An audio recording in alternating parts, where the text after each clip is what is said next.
I've lived in Malawi, Botswana, Zambia, Morocco, and Nigeria.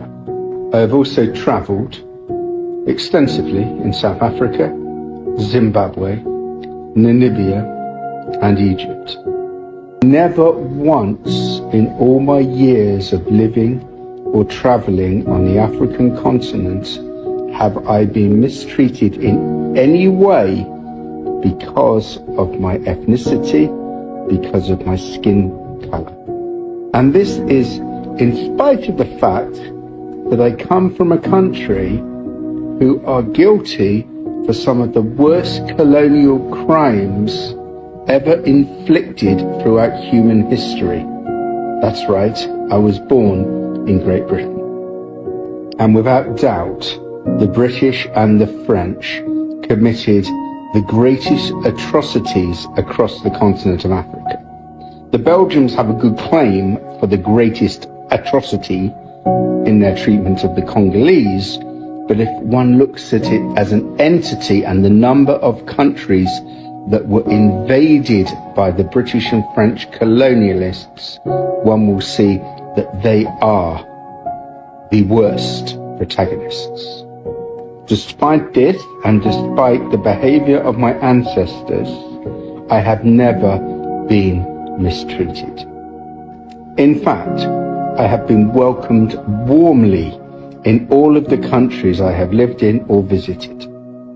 And when in Africa, I don't cocoon myself in some enclave dome which is inhabited by people who like to refer to themselves as expats.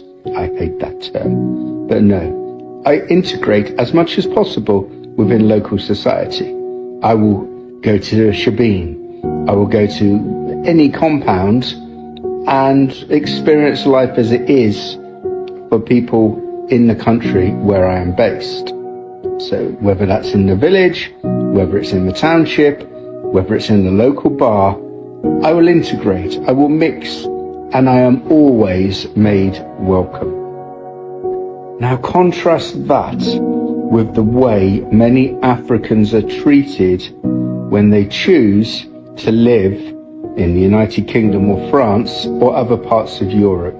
The difference is incredible. The everyday racism experienced by African people on the European continent is a crime against humanity. Now, there are different types of racism. The most obvious is the day-to-day experience that an African will have whilst living in parts of Europe. The name calling, the staring, the subtle discrimination.